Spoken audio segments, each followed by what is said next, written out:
Introduction to Constantine and Arius. It is well documented that Constantine, the Roman emperor, is the one most noted for the rise of Christianity, as it was he who made it a legal religion of the Roman Empire. However, there existed a serious theological and political threat from Arius, a black priest born in Libya.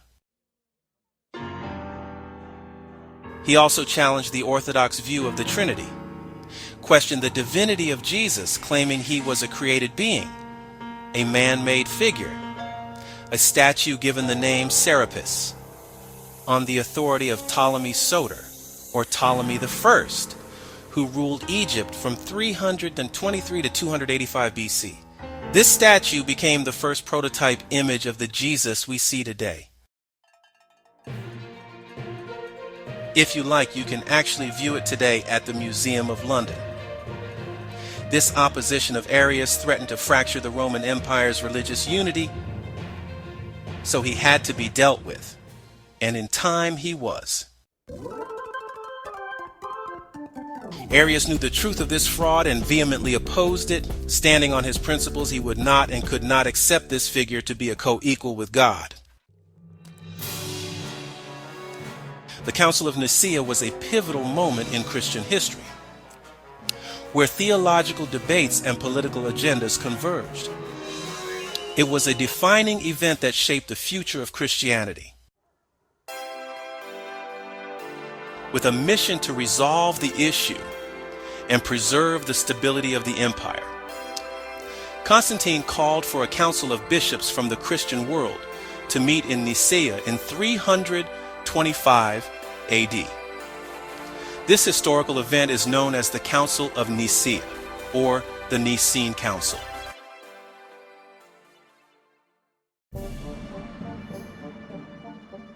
This council is well known to many, but what is not well known is that this council lasted for a whole 2 months and 12 days, with 318 bishops being present. In this council meeting, the first order of business was to discredit and silence Arius. You know, just how politics and business is done today. Out of that council, the Nicene Creed was formed, which led to establishing the divinity of Jesus Christ, declaring him begotten, not made. And from there, the Christ story takes its wings and has been flying ever since. Arius refused to accept the council's decision, and he and just 2 of his followers who remained loyal were excommunicated and exiled from Alexandria by Constantine. The Nicene Creed is still used by most major Christian denominations today. Church Councils and Decrees. It was normal for legally convened assemblies to be attended by the Roman Catholic Church dignitaries for the express purpose of discussing matters of the church doctrine and discipline. With over 20 councils between 325 AD and 1870 AD, these councils actually created authoritative decrees. In other words, laws that determined what you could and could not do or say. No, there was no freedom of speech. The main decree was that Jesus would be declared divine and worshipped as God. It was also established at this council that Easter, although already being celebrated, but not on consistent dates, would be celebrated on the day we currently observe it. The creation of Jesus and the suppression of evidence is a pivotal chapter in history. It's important to note that before this council, there was no Jesus. No one in the 1st, 2nd, or 3rd centuries ever spoke of a Jesus. The so-called historical Jesus never existed. After 2 months and 12 days of deliberations, Constantine, the chief lawgiver of the land, stepped in and ordered the council to decree that the image of Serapis Christus is Jesus Christ. And as if that wasn't enough, he ordered that all biblical books be burned so as to get rid of the evidence. You see, when there is no evidence, there is no argument. The consequences of revealing the truth can be quite severe. Those who dare to expose the hidden lies, the ones we call whistleblowers, often face backlash, isolation, and even danger. It's a risky path, but sometimes it's the only way to bring about change. Just like Arius in that day, anyone who stands up today and reveals truth about the lies that Rome has perpetrated upon the world become victims of severe punishment, criticized, ostracized, imprisoned, character assassinated, maybe even physically assassinated. That's why so few do it. Understanding the device of blindness is crucial. It's a tool used to keep people in the dark, to prevent them from seeing the truth. By blinding the masses, those in power maintain control, ensuring that the real issues remain hidden.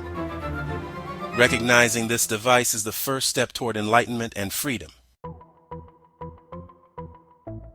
In order for those who have been misled to begin to see clearly and correctly, they must have a clear, analytical understanding of the origin, strategies, mechanics, purpose, and methods of the device that has blinded them in the first place.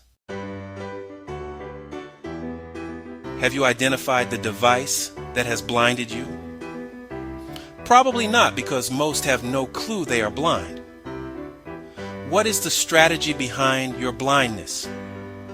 What is the mechanics of it? What is the purpose of it? Why have you been miseducated on the matter? What methods have been used to implement the nefarious design? Have you ever asked yourself these questions? Has it ever even occurred to you that these questions should be asked? I submit to you that the number one method that has been used to implement this design on all people of the world is religion. We have been placed under mental house arrest and spiritually incarcerated in the name of religion.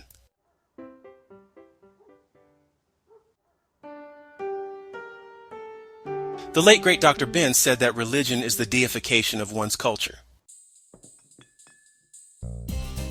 In the definition of its purpose, religion may be defined as a cultural, psycho-philosophical vehicle of spiritual and intellectual enslavement, which has at its end three things, and they are as follows. First, the cultural and racial superiority of the people who created it. Second, the paralysis of analysis by those who believe in it. In other words, you're not supposed to think, just believe. And third, the perpetual empowerment of the agenda created by it. All religions follow this structure in one way or another. Not just Christians, Islam, Mormons, Buddhists, all of them.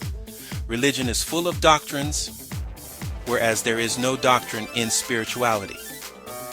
Religion has personified the principles of Scripture, turning the meaning, lessons, and true guidance into men and women that we now worship.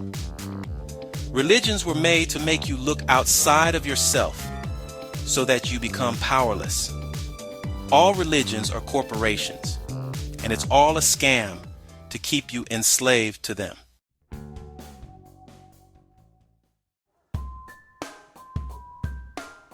We are all God. There is no God outside of you. Everything is God. We have lost our way with religion. It's time to find ourselves by tapping into and connecting with the spirit that embodies our very being, the God in us. So, as we wrap up, let's take a moment to reflect on what we covered today. Remember, Your engagement makes a difference. If you found this content valuable, there's more to come. I will be very interested to see what comes up in the comment section. Your opinion is your own. Voice it as you will. It is respected here. Please like, share, and subscribe to the channel. As always, wishing you peace, love, and prosperity.